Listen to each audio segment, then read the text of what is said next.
Right ఇక భారత్ చేతిలో పాకిస్తాన్ కు చావు దెబ్బ తగిలింది. యుద్ధ విమానాలతో దాడికి యత్నించిన పాక్ సేనల్ని భారత బలగాలు తిప్పికొట్టాయి. విమానాశ్రయం, సైనిక కేంద్రాల లక్ష్యంగా ప్రయోగించిన డ్రోన్లు, 6 ఫైటర్ జెట్స్ ను భారత సైన్యం నేలమట్టం చేసింది. ఇదే అంశానికి సంబంధించి ఫుల్ డీటెయిల్స్ మా ఢిల్లీ ప్రతినిధి రామకృష్ణను అడిగి తెలుసుకుందాం.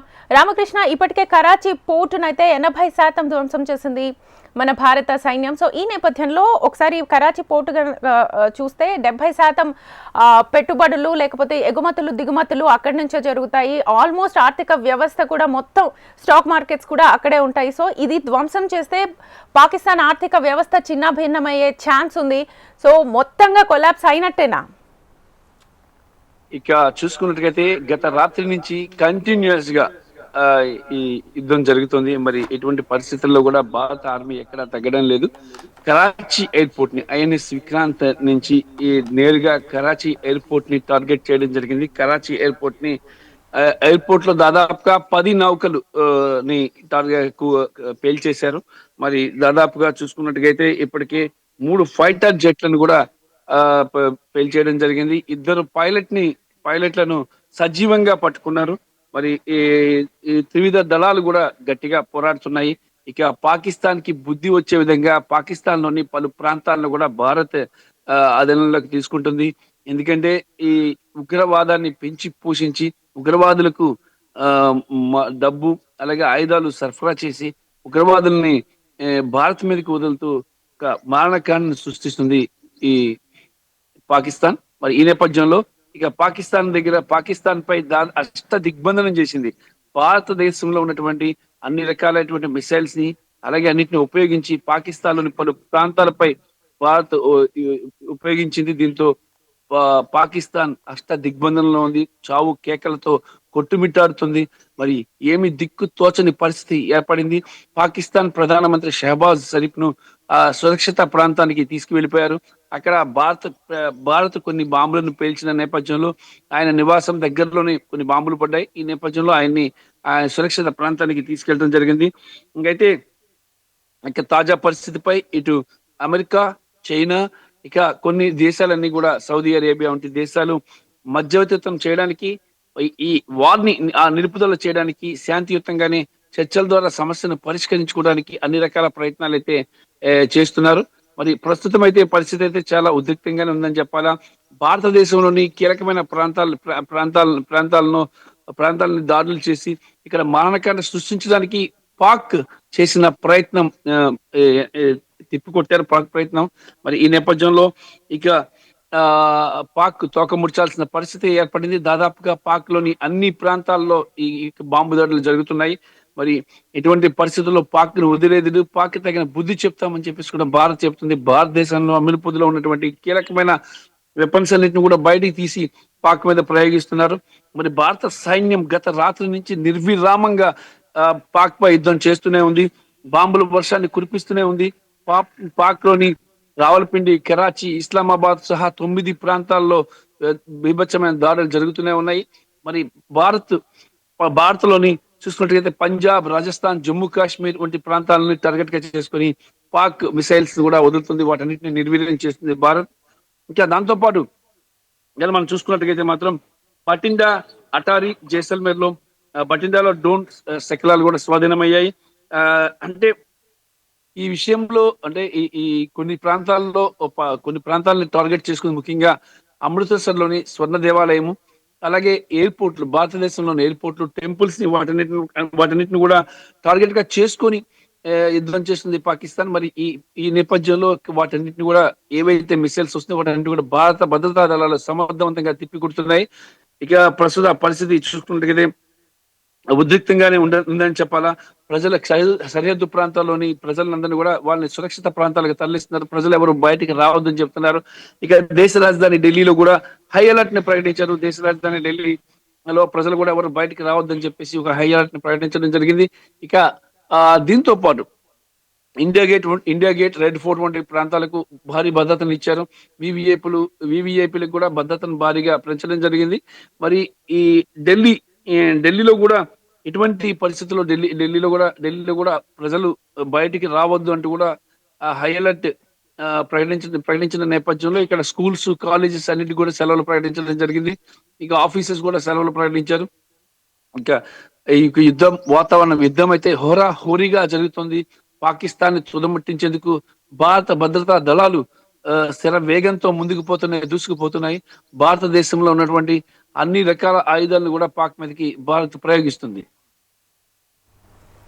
రామకృష్ణ, అయితే ప్రస్తుతం ఇటు భారత్ పాకిస్తాన్కి సంబంధించి రక్షణ శాఖ మంత్రి రాజ్నాథ్ కూడా చెప్పారు, అమిత్ షా కూడా చెప్పారు, చాలా క్లియర్గా నెక్స్ట్ ఆపరేషన్ సింధూర్ 2.0 కూడా ఉంటుంది. ఇది జస్ట్ ట్రైలర్ మాత్రమే, నెక్స్ట్ వచ్చేది ఇంకా బలంగా ఉంటుందని చెప్పారు. సో ఇటువైపు ఎల్ఓసి వెంబడి వందలాది ప్రజలను సురక్షిత ప్రాంతాలకు తరలించారు. ఆల్మోస్ట్ 21 విమానాశ్రయాలను శనివారం దాకా మూసివేసేలా అలర్ట్ ప్రకటించారు ఎక్కడికక్కడ. నెక్స్ట్ అసలు ఎలా ఉండబోతోంది అనే దానికి ఏం చెప్తారు? అయితే కేంద్ర రక్షణ శాఖ మంత్రి రాజ్నాథ్ సింగ్ చెప్పారు ఏంటంటే, భారత్ దేనికి భయపడదు, అన్నిటిని సమర్థవంతంగా ఎదుర్కొంటుంది. మరి పాకిస్తాన్ కి సంబంధించిన అన్ని మిసైల్స్ ని కూడా నిర్వీర్యం చేశాం. అలాగే ముందుగా దాదాపుగా 300 విమానాలని రద్దు చేశారు. దాదాపు 90 ఎయిర్పోర్ట్లను మూసివేశారు దేశంలో. మరి ఎక్కడ అంటే మెయిన్ టార్గెట్ ఎయిర్పోర్ట్లను టార్గెట్ గా చేసుకుంది పాకిస్తాన్. మరి డ్రోన్లతో ఎయిర్పోర్ట్లను పేల్చేసేందుకు ప్రయత్నం చేస్తుంది. అందుకే ఆ డ్రోన్లని ఎప్పటికప్పుడు పేల్చివేయడం జరుగుతుంది భారత భద్రతా దళాలు. మరి ఎక్కడ ఎలాంటి అవాంఛనీయ సంఘటనలు జరగకుండా ఉండేందుకే దాదాపుగా 300 విమానాలను రద్దు చేయడం, అంటే పౌరులు బయటికి రావద్దు, అనవసర ప్రయాణాలు చేయొద్దు అంటూ కూడా ఇటు భారతదేశం స్పష్టంగా ఆదేశాలు జారీ చేయడం జరిగింది. ముఖ్యంగా ఆర్మీ నుంచి ఆదేశాలు అందిన నేపథ్యంలో ఎటువంటి పరిస్థితుల్లో కూడా పరిస్థితి చేజారకుండా రకరకాల చర్యలు కూడా భారతదేశం తీసుకుంటుంది. మరి ఎయిర్పోర్ట్ మెయిన్ గా టార్గెట్ చేసినప్పుడు వాటిని సంరక్షించుకోవాల్సిన బాధ్యత ఉంది కాబట్టి వాటన్నిటి దగ్గర కూడా యాంటీ మిసైల్ సిస్టమ్స్ కూడా పెట్టారు. కొన్ని డ్రోన్స్ తో ఎయిర్పోర్ట్ పేల్చే ప్రయత్నం అయితే చేసింది. ముఖ్యంగా జమ్మూ ఎయిర్పోర్ట్ చూసుకున్నట్టుగా జమ్మూ ఎయిర్పోర్ట్ లో దాదాపుగా 4 డ్రోన్స్ ని జమ్మూ ఎయిర్పోర్ట్ పై ప్రయోగించారు. జమ్మూ ఎయిర్పోర్ట్ ని పేల్చేసే ప్రయత్నం చేశారు. వెంటనే అక్కడ యాంటీ మిసైల్ సిస్టమ్ ఈ డ్రోన్స్ ని పేల్చేయడం జరిగింది. అదే రకంగా ఇటు జైపూర్ ఎయిర్పోర్ట్ కానీ, ఇటు జైసల్మేర్ ఎయిర్పోర్ట్ కానీ, వీటన్నిటిని కూడా ఇవి సరిహద్దులో ఉన్న ఎయిర్పోర్ట్లు అన్ని కూడా మూసేయడం జరిగింది. ఇక దాంతో పాటు ఢిల్లీ ఎయిర్పోర్ట్ కి భారీ భద్రతను ఇచ్చారు. ఇక వీటితో పాటు హైదరాబాద్, బెంగళూరు, చెన్నై ఎయిర్పోర్ట్ల దగ్గర కూడా భద్రతా దళాలు మోహరించాయి. మరి ఎలాంటి పరిస్థితి ఎదురైన వాటిని ఎదుర్కొని ముందుకు వెళ్ళడానికి సిద్ధమవుతుంది భారత ఆర్మీ. రామకృష్ణ, ఈ నేపథ్యంలో అందరూ కూడా 1971 నాటి ఘటనను గుర్తు చేసుకుంటున్నారు. మళ్ళీ పునరావృతం అవుతుంది. అప్పట్లో ఆపరేషన్ పైథాన్ పేరుతో ఇటు ఐఎన్ఎస్ వినాష్, త్రిశూల్ యుద్ధ నౌకలు ఏవైతే ఉన్నాయో అవన్నీ కూడా కరాచీ పోర్టును తగలబెట్టాయి. సో ఈ నేపథ్యంలో పాకిస్తాన్ ఆర్మీ అప్పుడు లొంగిపోయింది అని చెప్పేసి, సో ఈ ఘటనను మళ్ళీ పునరావృతం అవుతుంది అని అందరూ కూడా ఒకసారి గుర్తు చేసుకుంటున్నారు. సో దీనికి సంబంధించి ఏం చెప్తారు? 1971 యుద్ధం చూసుకుంటే అసలు భారతదేశ చరిత్రలో ఒక మర్చిపోలేని యుద్ధం అది ఇండో పాక్ యుద్ధం. అప్పుడు తోక ముడిచింది. యుద్ధంలో భారత్ గెలిచింది. పాకిస్తాన్ నుంచి 90,000 మంది సైనికులు దాదాపుగా భారత కాళ్లపై పడ్డారు. మరి అప్పటి యుద్ధానికి చూసుకుంటే అప్పటికి ఇప్పటికి చాలా తేడా ఉంది. టెక్నాలజీ మారింది, అన్ని మారాయి. మరి ఈ దాదాపుగా ఆ యుద్ధానికంటే 10 రెట్లు ఎక్కువగా ఈ రోజు భారతదేశం దగ్గర ఆయుధాలు ఉన్నాయి. భారతదేశం సమర్థత ఇంకా ఎక్కువ పెరిగింది. మరి అంతకంటే ఎక్కువ మిసైల్స్ కానీ వాటన్నిటి కానీ భారత్ ఉపయోగిస్తుంది. మరి 1971 నాటి పరిస్థితుల నేపథ్యంలో అప్పటి పరిస్థితులు చూసుకున్నట్టుగైతే అప్పటికి ఇంత ఆధునిక టెక్నాలజీ రాలేదు. మరి టెక్నాలజీ ఎక్కువ వచ్చింది. ఎలా రోబోస్ వచ్చినాయి. మరి రోబోస్ ని కూడా ఉపయోగిస్తున్నారు యుద్ధంలో. మరి రాడార్ వ్యవస్థని చాలా అత్యాధునికమైన టెక్నాలజీ రాడార్ వ్యవస్థను కూడా రూపొందించారు. మరి దాంతో పాటు కొత్త యుద్ధ విమానాలు రఫేల్ వంటి యుద్ధ విమానాలు కూడా భారతదేశం దగ్గర ఉన్నాయి. మరి ఇలాంటి టెక్నాలజీ బాగా పెరిగింది అప్పటికి ఇప్పటికి. అందుకే ఏం చేశారంటే పాకిస్తాన్ కి ఇండియాకి మధ్యలోని బోర్డర్ లో ఒక jamming system, advanced jamming system అనేది పెట్టేశారు. అంటే వాళ్ళ వైపు నుంచి వచ్చేటటువంటి ఏమైనా మిసైల్స్ ఉంటే వాటిని రూట్ మళ్లించడానికి వాటిని పెట్టడం జరిగింది. దానివల్ల చాలా వరకు రూట్ మళ్లుతున్నాయి. దాంతో పాటు పాకిస్తాన్ రాడార్ వ్యవస్థను మొత్తాన్ని కూడా ధ్వంసం చేశారు. మరి రాడార్ వ్యవస్థ ధ్వంసం చేయడం వల్ల పాకిస్తాన్ ఉపయోగించే మిసైల్స్ ఏవైతే ఉన్నాయో ఆ మిసైల్ రూట్ తప్పేసి వేరే రూట్ లో వెళ్ళిపోవడం లాంటి పరిస్థితులు అయితే ఏర్పడుతున్నాయి. మరి టోటల్ గా పాకిస్తాన్ కి ఈ బుద్ధి వచ్చేలాగా దాదాపుగా అష్ట దిగ్బంధనం చేయడం జరిగింది పాకిస్తాన్ ని. ఎటువంటి పరిస్థితుల్లో కూడా ఆ ఆ, ఏ, పాకిస్తాన్ ఉపేక్షించేది లేదని తెలుస్తుంది. ఇప్పుడే తాజాగా అందిన వార్త. మరి కేంద్ర ఆ, రక్షణ మంత్రి రాజ్నాథ్ సింగ్ తో త్రివిధ దళాల అధిపతులు సమావేశమయ్యారు. మరి ఈ ఆర్మీ, నేవీ, ఎయిర్ ఫోర్స్ తో పాటు చీఫ్ ఆఫ్ డిఫెన్స్ స్టాఫ్ కూడా సమావేశమయ్యారు. మరి ఈ సమావేశం చాలా కీలకమైన సమావేశం. ఇప్పటిదాకా ఏం జరిగింది, ఎంతవరకు వచ్చింది యుద్ధం అనేది బ్రీఫ్ చేస్తున్నారు. మరి గత సాయంత్రం నుంచి ప్రారంభమైన యుద్ధం కొనసాగుతూనే ఉంది. సరిహద్దు గ్రామాల ప్రజలను తరలిస్తున్నారు.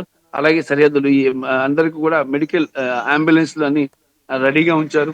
ఎక్కడ ఎలాంటి పరిస్థితి జరిగినా ఎదుర్కోవడానికి. అయితే ఇప్పటిదాకా ఎలాంటి క్యాజువాలిటీస్ కూడా లేవని చెప్పేసి కూడా ఆ తెలుస్తోంది. ఉదంపూర్, సాంబా, జమ్మూ సెక్టర్, పఠాన్కోట్ ప్రాంతాల్లో డ్రోన్ల దాడి కొనసాగుతూనే ఉంది. మరి ఆ అయితే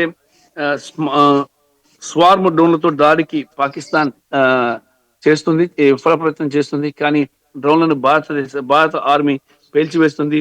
బటిండా, అటారీ, జైసల్మేర్ లో పాక్ డ్రోన్లను పేల్చివేశారు.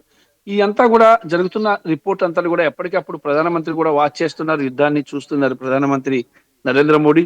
అలాగే త్రివిధ దళాల అధిపతులు కూడా రక్షణ మంత్రితో సమావేశమై ఎప్పటికప్పుడు ఆ సమావేశం సారాంశాన్ని, రిపోర్ట్ ని ప్రధానమంత్రికి అందజేస్తున్నారు. ఇక ఆ అయితే ఆ ఇక ఆర్మీ అమెరికాకి చెందినటువంటి 10 ప్రత్యేక యుద్ధ విమానాలు కూడా భారత్ లో ల్యాండ్ అయ్యాయి. మరి పాకిస్తాన్ ఇంకొక కొత్త విషయం ఏంటంటే ఇప్పుడే పాకిస్తాన్ లో ఇంటర్నెట్ వ్యవస్థ మొత్తం స్తంభించిపోయింది. మనకు తెలుసు, ఇంటర్నెట్ వ్యవస్థ కానీ స్తంభించకపోతే మాత్రం ఏ పని కూడా కాదు. అక్కడ దాదాపుగా విద్యుత్ వ్యవస్థ కూడా స్తంభించిపోతుంది. వాటర్ లేదు, ఇంటర్నెట్ లేదు, అలాగే విద్యుత్ లేదు. అయితే పాక్ ప్రైమ్ మినిస్టర్ ని కూడా సేఫ్ ప్లేస్ కి తరలించేశారు వాళ్ళకి. అయితే ఇంకొక విషయం ఏంటంటే పాకిస్తాన్ కి సంబంధించిన కీలక అధికారులు కానీ, ఆర్మీ అధికారులు కానీ, రాజకీయ నాయకులు కానీ వాళ్ళ కుటుంబాలను సేఫ్ గా లండన్, అలాగే ఇతర ప్రాంతాలకు ప్రత్యేక ఆర్మీ ఈ విమానాల్లో తరలించేసినట్లు సమాచారం అందుతోంది. మరి దాదాపుగా ఇక ప్రపంచ దేశాలు విషయానికి వస్తే ప్రపంచ దేశాలు కూడా ఈ అంశానికి సంబంధించి ఆ మాట్లాడుతున్నాయి. ఎందుకంటే ఈ చర్చల ద్వారా సమస్యను పరిష్కరించుకోవాలి. మరి ఇటువంటి పరిస్థితుల్లో కూడా యుద్ధాన్ని తీవ్రతరం చేయొద్దని చెప్పేసి కూడా ఇటు అమెరికా ఉపాధ్యక్షుడు డేవిడ్ వాన్స్ కూడా చెప్పడం జరిగింది. అలాగే అమెరికా విదేశాంగ మంత్రి రూబియా కూడా చెప్పడం ఏంటంటే పరిస్థితిని చక్కదిద్దుకోవడానికి చర్చలకి ముందుకు రావాలి రెండు దేశాలు కూడా అని చెప్పేసి కూడా పేర్కొనడం జరిగింది. భారత్ పాక్ మధ్య యుద్ధాన్ని ప్రపంచ దేశాలు వాచ్ చేస్తున్నాయి. ఇది చాలా ప్రపంచ దేశాలలో కూడా భయం పట్టుకుంది. ఇండియా పాకిస్తాన్ యుద్ధం ఎక్కడ మూడో ప్రపంచ యుద్ధానికి తెరతీస్తుందన్న భయం కూడా ఇటు మిగతా దేశాల్లో ఉంది. మరి అదే జరిగితే ప్రపంచంలో మూడో ప్రపంచ యుద్ధం జరిగే అవకాశం కూడా లేకపోలేదు. మరి ఇది రోజులు గడిచే కొద్దీ పరిస్థితి అయితే చాలా ఉధృతంగా మారుతుంది. గత రాత్రి నుంచి కూడా రామకృష్ణన్, ప్రధానంగా పాక్ ప్రధాని కూడా షహబాజ్ కూడా మాట్లాడారు. కొన్ని ప్రగల్భాలు అయితే పలికారు. పాక్ మేము ఖచ్చితంగా దీనికి సమాధానం ఇస్తాం, ఆపరేషన్ సింధూర్కి ప్రతీకారం తీర్చుకుంటాం, మాకు ధీటుగా ఎలా సమాధానం ఇవ్వాలో తెలుసు అని చెప్పిన వెంటనే అజ్ఞాతంలోకి వెళ్ళిపోయారు. అండ్ ఇది మేకపోతు గాంభీర్యం అనుకోవచ్చా?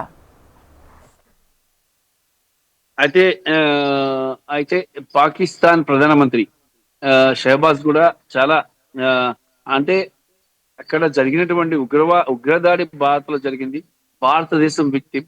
అలాంటిది భారత మీదే తిరిగి ప్రతీకార చర్యలకు పాల్పడటం అంటే అది నిజంగా పిరికి పంద చర్యగా పరిగణించాలి. పాకిస్తాన్ ప్రధానమంత్రిని గద్దె దిగిపోవాలని చెప్పేసి అక్కడ పిటిఐ ఇమ్రాన్ ఖాన్ కి సంబంధించిన పార్టీ నేతలు అంతర్గత అంటే పాకిస్తాన్ లోపల ఆందోళనలు చేస్తున్నారు. పాకిస్తాన్ ప్రభుత్వం దిగిపోవాలి, ప్రజలకి సరైన పాలన అందించలేదు, భారత్తో యుద్ధానికి కారణం పాకిస్తాన్ ప్రభుత్వం కాబట్టి పాకిస్తాన్ లో అంతర్యుద్ధం మొదలైంది. ఇమ్రాన్ ఖాన్ ని జైలు నుంచి విడుదల చేయాలని చెప్పేసి కూడా ఎక్కువ డిమాండ్లు వస్తున్నాయి. మరి ఆయన ఉన్నప్పుడు ప్రభుత్వం చాలా బాగుంది, ఇప్పుడు ప్రభుత్వం సరిగా లేదు. ఈ ప్రభుత్వం చేస్తున్న తప్పిదాలకి ప్రజలు బాధ్యత వహించాల్సిన అవసరం లేదు, ప్రభుత్వం దిగిపోవాలని చెప్పి తెలుస్తుంది. మరోవైపు పాకిస్తాన్ కి సంబంధించినటువంటి పలువురు ఆర్మీ అధికారులను కూడా ప్రభుత్వం అరెస్ట్ చేసినట్లు సమాచారం అందుతుంది.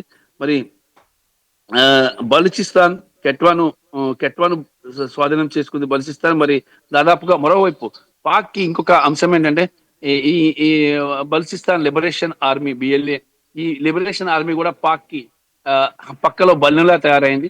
మరి దాదాపుగా పాక్ లోని అనేక స్థావరాలను కూల్చివేస్తుంది, బాంబులతో పేల్చివేస్తుంది. భారత్ చేస్తున్న దాడికి బలూచిస్తాన్ లిబరేషన్ ఆర్మీ కూడా మద్దతు పలుకుతుంది. దాదాపుగా ఇప్పటికే పలు పాక్ కి చెందిన పలు ఆర్మీ ట్రక్లను రాకెట్ లాంఛర్లతో పేల్చేసింది. చాలా మంది పాక్ సైనికులు కూడా చనిపోవడం జరిగింది. మరి ఎక్కడికక్కడ ఇంకా పాక్ లోని 7 కీలక నగరాలపై క్షిపణుల వర్షం కురిపించింది. ఇస్లామాబాద్, లాహోర్ సహా ప్రధాన నగరాల్లో మిసైల్ బీభత్సంతో జరుగుతుంది.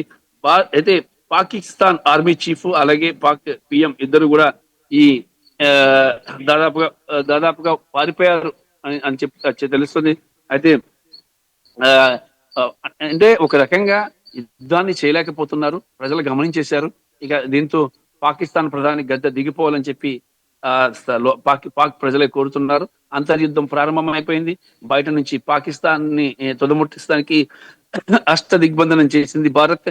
మరోవైపు బిఎల్ఏ బలూచిస్తాన్ లిబరేషన్ ఆర్మీ ఇంకో వైపు నుంచి పాక్ కి పాక్ మీద మిసైల్ కురిపిస్తుంది, బాంబులు కురిపిస్తుంది. మరి పాక్ ఇక పరిస్థితి అస్తవ్యస్తంగా ఉంది. ఇక దిక్కు తోచలేని పరిస్థితిలో ఉంది. పాక్ ప్రధానమంత్రి ఇప్పుడే తాజా అందిన వార్త, పాక్ ప్రధానమంత్రి షహబాజ్ పారిపోయారు. ఆయన చేతులెత్తేసారు. ఇక తన వల్ల కాదు అంటూ కూడా చేతులెత్తేసారని చెప్పి సమాచారం అందుతుంది. మరి ఎందుకంటే పాక్ లోని 7 కీలక నగరాలపై క్షిపణుల వర్షం కురుస్తోంది. ఇదే పరిస్థితి ఇంకొక 24 గంటలు జరిగితే పాకిస్తాన్ మొత్తం కూడా భారతదేశం ఆధీనంలోకి వచ్చే అవకాశం అయితే కనిపిస్తుంది. మరి తాజా పరిస్థితిని త్రివిధ దళాలు కూడా ప్రధానమంత్రికి కూడా వివరిస్తున్నారు. మరి పరిస్థితి అయితే చాలా ఉద్రిక్తంగా ఉంది, ఆందోళనకరంగా ఉంది. ప్రధానంగా చూసుకున్నట్టయితే సరిహద్దు రాష్ట్రాలైనటువంటి పంజాబ్, రాజస్థాన్, జమ్మూ కాశ్మీర్ వంటి ప్రాంతాల్లోనే ఉద్రిక్తతలు తీవ్రంగా ఉన్నాయి. ఆ పరిస్థితిని అక్కడి నుంచి ముందుకు రాకుండా అక్కడే కట్టుదిట్టం చేసే పరిస్థితి కూడా ఉంది. మరోవైపు అరేబియా సముద్రంలోని ఐఎన్ఎస్ విక్రాంత్ తన ఆ నైపుణ్యాన్ని ప్రదర్శిస్తుంది. తన దగ్గర ఉన్నటువంటి వెపన్స్ అన్నింటిని కూడా కరాచీ ఎయిర్పోర్ట్ మీద ఉపయోగించింది. కీలక నగరాలపై కూడా బాంబుల వర్షం కురిపిస్తుంది ఐఎన్ఎస్ విక్రాంత్. మరి దాంతో పాటు ఇక్కడ పరిస్థితి కానీ ఒకసారి కానీ మనం చూస్తున్నట్టుగా పాకిస్తాన్ పూర్తిగా కుదేలైపోయింది. మరి పాకిస్తాన్ కోలుకోలేని పరిస్థితి ఏర్పడింది. ఇదే పరిస్థితి 2 రోజులు యుద్ధంగానే కొనసాగితే మాత్రం పాకిస్తాన్ పూర్తిగా భారత ఆధీనంలోకి వచ్చే అవకాశం కూడా కనిపిస్తుంది. రైట్ రామకృష్ణ.